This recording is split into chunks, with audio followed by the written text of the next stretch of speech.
Sinabi ni Lu Qingyin kay Kinnan, kasama naming Daoista na si Kinnan, sa susunod, malamang na maraming tao mula sa ibang mga paksyon ang darating, at kasama pa roon ang mga walang kapantay na pinuno. Hindi ka pa alis sa sandaling ito at gusto mo pa kaming guluhin. Sa sandaling ito, naramdaman ni Lu Xiaoming na napaalalahanan na niya ang kanyang ate na umalis ng maaga. Bakit ba hindi siya nakinig sa kanyang payo? Ngayon, huli na ang lahat at hindi na sila makakaalis. Nang marinig ito ni Kinnan, ipinihit niya ang kanyang heaven-shattering saber at sinabi kay Lu Qingyin, hindi mo na kailangang paalalahanan ako. Gaano man karami ang kalaban na darating, sabay turo ng kanyang sandata sa mukha ni Lu Qingyin. Ikaw ang kumilos sa kritikal na sandali para wasakin ang harang ng Ice Mirror Space, na nagpahintulot kina Xiao Yu at Long Xuanling na pumasok at muntik na akong mapatay. Ginawa mo yon at ngayon gusto mo pang umalis? Sa tingin mo ba ay hahayaan kitang makatakas? Nagpaliwanag si Lu Qingyin, sa totoo lang, hindi ko nais na patayin ka. Gusto ko lang malaman ang sikretong itinatago mo. Pero dahil umabot na sa ganito ang sitwasyon, bakit hindi ka magbigay ng isang kahilingan? Sisikapin naming matupad ito bilang kabayaran sa iyo. Malamig na sumagot si Kinnan, kabayaran. Lu Qingyin, ang iyong paraan ay maaaring gumana sa iba, pero sa akin, wala itong epekto. Sinubukan pa rin ni Lu Qingyin na mangumbinsi, kasama naming Daoista na si Kinnan, kahit nasaktan kita, hindi ka naman namatay, kaya't ang kasalanan ko ay hindi dapat katumbas ng kamatayan, hindi ba? Bukod pa riyan, malapit nang dumating ang walang kapantay na pinuno ng aming Spirit Sealing Tribe. Pagkatapos ng napakaraming laban, siguradong pagod ka na, tama ba? Sumingit din si Lu Xiaoming mula sa likuran, tama. Tama. Sa kabilang banda, mapanuyang pinuri sila ni Yuanji, isang mahusay na paraan ng pagbabanta at pakikipag-ayos. Sayang nga lang at malamang ay hindi ito gagana kay kasamang Daoista Kinnan. Nakatutok pa rin ang heaven-shattering saber ni Kinnan sa mukha ni Lu Qingyin. Kung ako lang ang kinalaban mo, mapapalampas ko pa. Pero bakit kailangan mong idamay ang aking mga kaibigan na muntik nang mamatay dito? Tanging ang inyong dugo lamang ang makakapagpawi sa galit sa aking puso. Nang makita ni Lu Qingyin na hindi niya makukumbinsi si Kinnan, naghanda siya sa pag-atake at sinabing, kung ganoon, wala kaming pagpipilian kundi ang lumaban hanggang kamatayan.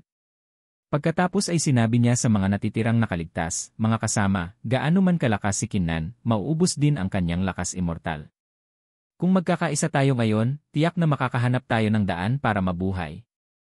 Itinaas ni Kinnan ang kanyang heaven-shattering saber at hinamon sila, kung gayon, subukan niyo. Biglang sumulpot si Mingwang na tuwang-tuwa, sabik na ang hari na ito na turuan sila kung paano umasal. Iwinasiwas ni Kinnan ang kanyang heaven-shattering saber, na naglalayong hatiin si Lu Qingyin sa dalawa. Ngunit ayaw ni Lu Qingyin na mahati, kaya tumalon siya paatras para umiwas. Pagkatapos, bumigkas siya ng isang spell, 8 Revolutions 9 Brilliant Sunless Flower, bumukadkad ka. At tinamaan ng kanyang dalawang daliri ang heaven-shattering saber ni Kinnan, na nagpakawala ng nakakasilaw na gintong liwanag. Samantala, sa kailaliman ng Liuhe Restricted Area, ang mga walang kapantay na pinuno na abala sa pagtanggap ng kanilang mga mana ay biglang nagulat. Isang matandang lalaki ang biglang tumayo at sumigaw, sino ang nangahas na maging arogante? Nagtanong si Zugang Immortal King, anong nangyari? Malungkot na sumagot ang matanda, ang cultivator na ipinadala ng ating All-King Ancient Island ay nagulat na si Xiao Yu ay patay na. Ngunit kalmadong sinabi ni Zugang Immortal King, sa loob ng Liuhe Restricted Area, normal lang na mangyari ang mga ganyang bagay. Naisip ng matanda na sana'y hindi na lang niya sinabi ito at nagmukha pa siyang kahiyahiya. Sa pagkakataong iyon, tinanong ng isa pang matanda ang katabi niya, kasama naming Daoista Zugang, ang cultivator na ipinadala ng inyong Raging Flame Tribe, siguradong walang masamang nangyari, hindi ba? Napipilitang sumagot si Zugang, may nangyari ng kaunti. Isang peak heaven immortal at 20 ilan pang miyembro ng tribo ang namatay, pero hindi ito malaking bagay. Marami namang talento ang aming Raging Flame Tribe. Idinagdag ng matanda mula sa Spirit Sealing Tribe, kamakailan lang, nagpadala rin ng mensahe si Qingyin na kasalukuyan siyang nakikipaglaban kay Kinnan at nasa kritikal na sitwasyon. Doon lang nagulat si Zugang Immortal King at napasigaw, Kinnan. Ibig sabihin ba nito, ang mga cultivator ng aming Raging Flame Tribe at ng All-King Ancient Island ay pinatay lahat ni Kinnan at ng kanyang mga kasamahan? Nagmungkahi ang elder ng Spirit Sealing Tribe, totoo man o hindi, malalaman natin kapag pumunta tayo doon, hindi ba? Ngunit sinabi ni Zhugang Immortal King, huwag tayong magmadali. Hindi ba't sinabi ni Jiangju Immortal King na lahat ng malalaking paksyon ay nakatanggap na ng balita para harapin si Kinnan? Tinalikuran na rin ni Jiangju Immortal King ang mana rito at pumunta na roon. Kung pagbabatayan ng oras, malapit na siyang dumating. Kasabay nito, sa ibang lugar, sumigaw sa gulat si Lu Qingyin, Xiaoming. Si Lu Xiaoming pala ay nahuli na ng mga kuko ni Mingwang. Sumigaw siya sa takot, huwag. Huwag mo akong patayin, at tumingin kay Lu Qingyin na may desperasyon, ate, tulungan mo ako. Nang makita ni Lu Qingyin na ang kanyang kapatid ay malapit ng mamatay, nagalit siya at sumigaw, Kinnan, kung maglakas loob kayong saktan, kahit isang hibla ng buhok ng kapatid ko, kahit buhay ko pa ang kapalit, hinding-hindi ko kayo patatawarin. Hindi pinansin ni Kinnan ang banta at kalmadong sinabi, kung may kakayahan ka, sige, gawin mo. Sa kabilang panig, habang hawak si Lu Xiaoming, sumigaw si Mingwang, mamatay ka na. Ngunit sa sandaling dudurugin na sana ni Mingwang si Lu Xiaoming, isang malakas na enerhiyang immortal ang humarang sa kanila. Natigilan sina 8 Brilliance Demon Emperor at Xiu Shenliang. Naguguluhang nagtanong si Xiu Shenliang, anong nangyayari? May sagot na si 8 Brilliance Demon Emperor. Si Jiangju Immortal King. Hindi ko inaasahan na ang isang peerless overlord na nasa rurok ng kapangyarihan ay hindi pumunta sa kailaliman ng Liuhe Restricted Area para sa mana, kundi napunta rito. Nang makita ito, napabuntong hininga na lang si Kinnan. Talagang isang kaluluwang hindi matahimik. Nagpakita si Jiangju Immortal King at sinabing, Kinnan, hindi ko inaasahan na umabot ka na sa ika-5 antas ng Heaven Immortal. At ang mga taong ito, ikaw ba ang pumatay sa kanilang lahat? Kalmadong sumagot si Kinnan, ako nga. Ano ngayon? Mayabang na sinabi ni Jiangju Immortal King, mabuti. Napakabuti. Mukhang tama ang desisyon kong talikuran ang mana sa kailaliman ng Liuhe Restricted Area para harapin ka rito. Nag-aalalang nagtanong si 8 Brilliance Demon Emperor, Kinnan, ano ang susunod nating gagawin? Dahil narito si Jiangju Immortal King, halos imposible nang makatakas tayo. Kalmadong sumagot si Kinnan, huwag kayong mag-alala. Mayroon akong isang alas na kayang direktang pumatay kay Jiangju Immortal King. Ngunit pagkatapos gamitin yon, malamang na magdulot ito ng isang malaking kalamidad. Nasa akin na yon ang token ni Gulin Immortal King at isang selyo ng God of Battle. Kahit gamitin ko ang una, malamang ay hindi agad makakarating si Gulin Immortal King. Kaya't ang pangalawa na lang ang magagamit ko. Pero sinabi ng God of Battle na kapag ginamit ang selyo, magdudulot ito ng malaking kalamidad.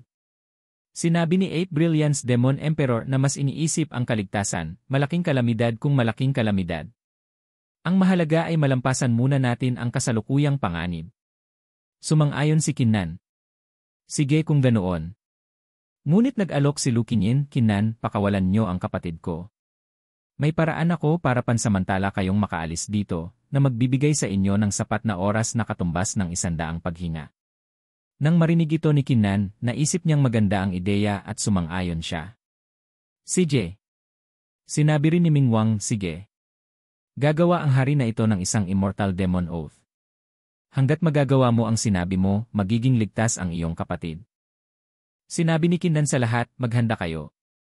Nang marinig ito, agad na naghanda ang grupo ni Kinnan. Nagalit si Jiangju Immortal King at nagtanong, gusto ninyong tumakas? Hindi kayo makakataka sa pagkakataong ito. Pagkasabi nito, nagpakawala siya ng isang sword formation. Nang makita ito, agad na nagpasa ng lakas immortal sina Yuanji at 8 Brilliance Demon Emperor sa loob ng Heaven Mending Cauldron at tinawag si Mingwang. Matapos matanggap ang lakas immortal, agad na kumilos si Mingwang. Ibinuka niya ang kanyang bibig at isang bolang apoy ang lumitaw. Habang inihagis ni Mingwang ang bolang apoy para harangin ang sword formation ni Jiangju Immortal King, tinanong niya si Lu Qingyin, hindi ka ba kikilos? Naisip ni Kinnan, talagang hindi mapagkakatiwalaan itong si Lu Qingyin. Sa kabilang banda, nagsimula ng kumilos si Lu Qingyin. Pinakalma niya ang mga kasama niya, bakit kayo nagmamadali? At nagsimula siyang bumigkas ng isang spell, ang langit at lupa ay isa, walang batas na hindi umiiral, walang kawalan na hindi naroroon. Nang makita ito ni Jiangju Immortal King, sumigaw siya, hindi maganda. Isang harang ang biglang lumitaw at bumalot sa grupo ni Kinnan. Pagkatapos, ang harang na ito ay nabasag at ang mga anino ng grupo ni Kinnan ay naglaho. Walang magawang pinanood ni Jiangju Immortal King ang paglaho ng kanyang mga kaaway. Sinubukan niya silang habulin ngunit hindi niya nagawa. Sa kabilang panig, pinakawalan din si Lu Xiaoming. Napaupo siya sa lupa at walang tigil na umuubo, hook, hook, hook. Pinandilatan ni Jiangju Immortal King si Lu Qingyin at sumigaw ng may pagbabanta, Lu Qingyin, ang lakas ng loob mo. Iwinasiwas niya ang kanyang kamay at isang malakas na enerhiyang immortal ang lumabas. Puno ng galit, sinampal niya si Lu Qingyin. Tumalsik si Lu Qingyin at bumagsak sa pader na bato na naging sanhi ng pagkasira nito. Nang makita ni Lu Xiaoming na nasaktan ang kanyang kapatid, sumigaw siya, ate. Hawak ang kanyang dibdib, sinabi ni Lu Qingyin, Senior Jiangju Immortal King, huminahon po kayo. Ginawa ko lamang ang desperadong hakbang na ito para iligtas ang aking kapatid. Ngunit mayroon akong isang huling paraan. Sila ay nailipat sa isang lugar na 10,000 milya ang layo sa timog silangan. Bawat isa sa kanila ay may bakas ng aking spirit sealing key. Gamit ang talisman na ito, mahahabol niyo sila sa loob ng 100 paghinga. Pagkasabi nito, inabot niya ang isang talisman kay Jiangju Immortal King.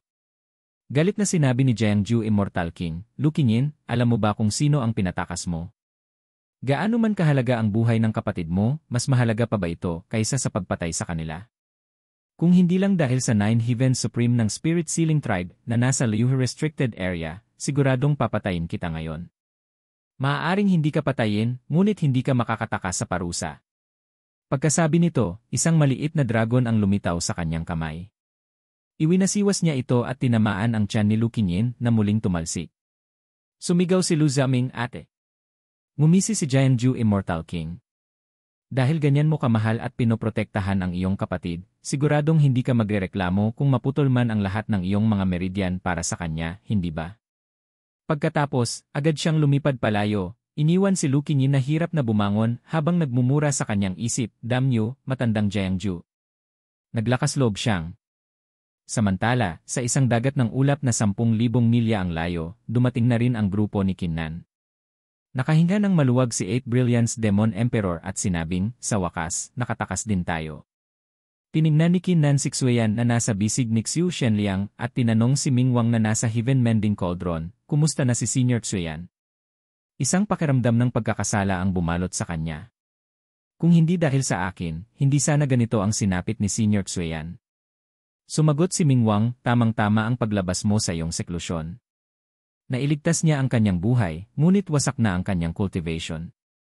Kahit gumaling pa ang kanyang mga sugat, mananatili na lamang siya sa Human Immortal Realm magpakailanman.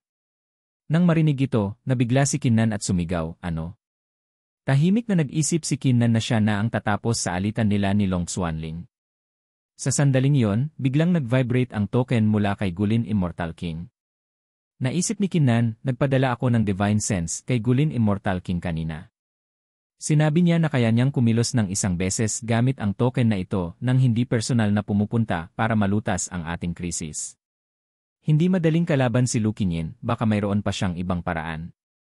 Pagkatapos ay nagmungkahi siya sa grupo, umalis muna tayo sa lugar na ito.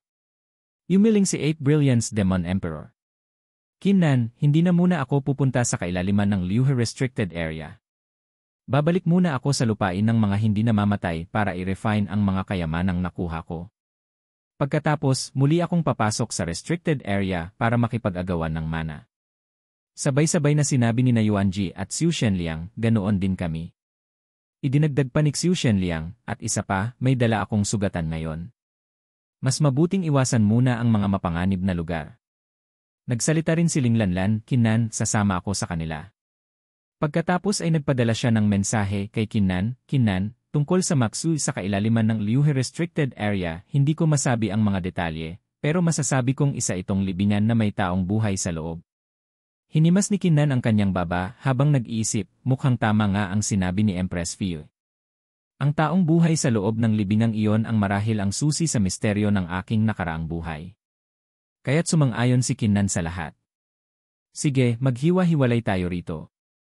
Bumalik ang grupo habang si Qin Nan naman ay nagpatuloy sa kailaliman ng Liu Restricted Area. Sa loob, nagliliparan ang mga bato at alikabok sa lahat ng dako. Mabilis na lumipad si Qin Nan sakay ng kanyang espada habang nag-aalala, sana ay nakabalik na sina Eight Brilliance sa lupain ng mga hindi namamatay. Bigla, isang special portal ang bumukas sa harapan ni Qin Nan.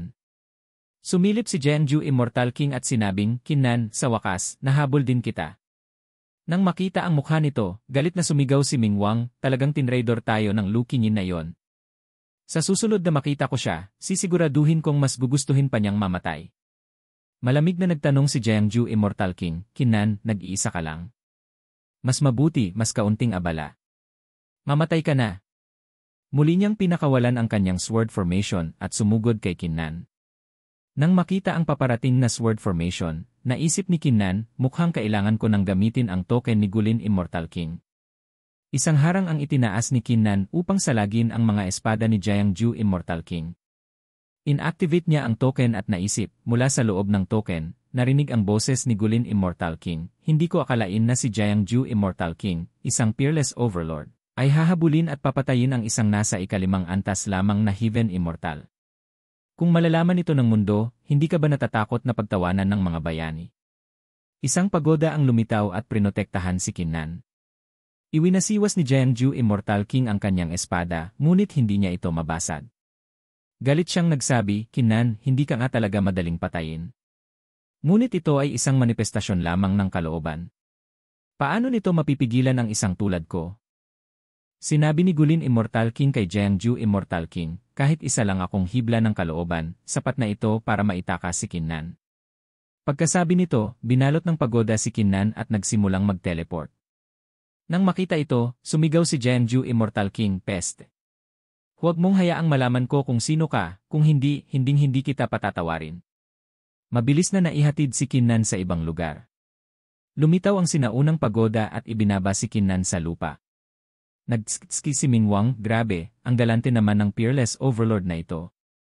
Para mailigtas ka kanina, malamang ay gumastos siya ng hindi bababa sa 2 kayamanang nasa antas na immortal fortune.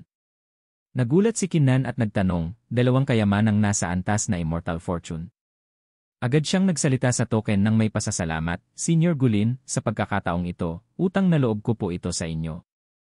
Kung may kailangan kayo sa hinaharap, sabihin niyo lang po. Diretsahang tumanggi si Gulin Immortal King, hindi na kailangan. Ang 4 Methods 8 Manifestations na ibinigay mo ay nagbigay sa akin ng isang pagkakataong laban sa tadhana. Kung hindi, hindi kita tatratuhin ng ganito. Wala kang utang na loob sa akin. Nagtanong ulit si Kinnan, Senior, nasa kailaliman po ba kayo ng Liu Restricted Area ngayon? Kinumpirma ni Gulin Immortal King. Ang mga 9 Heaven Supreme ng bawat sekta ay narito na sa lugar kung saan naganap ang kakaibang pangyayari. Ngunit nagkaroon ng kaunting problema. Mukhang malapit nang bumukas ang Heavenly Gate. Ang pagbukas ng Heavenly Gate ay magdadala ng mabuti o masamang kapalaran na mahirap hulaan. Nasa Heaven Immortal Realm ka pa lang, kaya mas mabuting huwag kang makisali. Nagsimulang mag-isip si Kinnan. Heavenly Gate.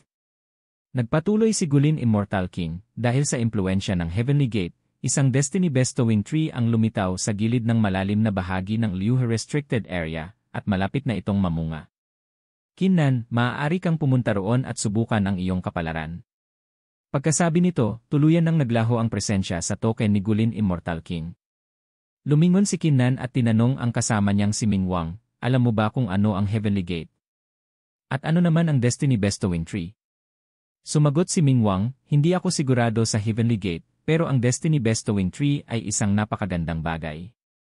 Kung mamumunga ito, kailangan nating pumunta roon. Kailangan nating makakuha ng kahit 10 bunga. Pagkatapos ay tinanong niya si Kinnan, alam mo ba kung paano umangat mula sa rurok ng Heaven Immortal Realm para maging isang peerless overlord? Sumagot si Kinnan, syempre alam ko. Kapag nakabisado mo na ang 4 extremes of martial arts, maaari ka nang tawaging isang peerless overlord.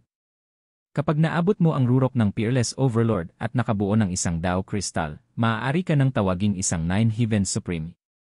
Kinailangang iwasto ni Mingwang si Kinnan, kung ganoon lang, masyado mong minamaliit ang mga peerless overlord at 9 Heaven Supreme. Bukod sa sinabi mo, ang pinakamahalagang hakbang ay ang kumawala mula sa Great Dao ng langit at lupa, na siyang mag-aalis sa mga tanikala sa iyong katawan. Hinimas ni Kinnan ang kanyang baba at nagtanong, ano ang kaugnayan niyan sa Destiny Bestowing Tree? Ipinaliwanag ni Mingwang, ang punong ito ay isa sa mga pambihirang puno na nilikha ng langit at lupa. Ang bunga nito ay nakakatulong sa isang tao na mas madaling kumawala mula sa Great Dao. Huwag mo itong maliitin. Maraming tao ang natigil sa hakbang na yon mula sa rurok ng Heaven Immortal patungong Peerless Overlord. Lalo na ang mga henyong tulad mo na may malalim na marka sa langit at lupa, mas mahirap para sa inyo na kumawala. Naintindihan na ni Kinnan. Kung ganoon pala. Ayon sa sinabi ni Senior Gulin, hindi pa tuluyang bukas ang Heavenly Gate, ibig sabihin hindi pa talaga kumikilos ang mga Nine Heavens Supreme. Ligtas pa tayong pumunta roon ngayon.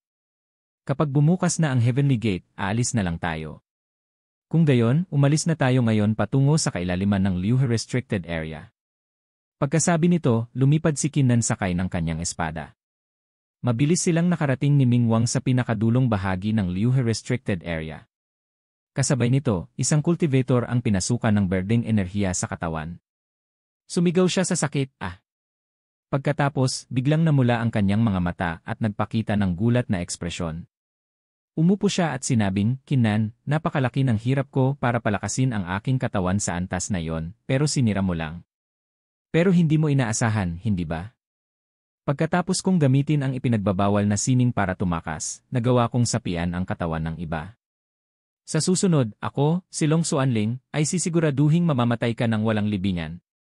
Pagkatapos, itinuro ni Long Xuanling ang kanyang daliri sa hangin at isang marka ang lumitaw. Nagpadala siya ng mensahe kay Lord Southworld, Lord Southworld, paumanhin po. Hindi ko inaasahan na hahantong sa ganito ang mga pangyayari. Pakisabi po sa aking guro na hahanapin ko ang mga bagay na yon para sa kanya. Sana ay tulungan ako ng guro na patayin si Kinnan. Pagkasabi nito, naisip niya, ngayon, kailangan ko na lang maghintay sa Immortal Seeking Flying Bridge. Kasabay nito, sa isang gubat sa loob ng Liu Restricted Area, may napansin si Kinnan sa kalangitan. Nakita niya ang isang pamilyar na tao na lumilipad at kumaway siya, Qiu Hong. Masaya niyang naisip, hindi ko inaasahan na makikita ko siya rito. Mula noong maghiwalay kami sa yungib ni Human Saber Supreme, isa pa lang siyang bagong Human Immortal. Ngayon, nasa unang antas na siya ng Heaven Immortal. Ngunit, malamig lang na tumingin si Qiu Hong kay Kinnan. Nagtaka si Kinnan, kakaiba. Bakit parang hindi niya ako kilala sa tingin niya? Pagkatapos, lumipad palayo si Qiu Hong kasama ang kanyang grupo.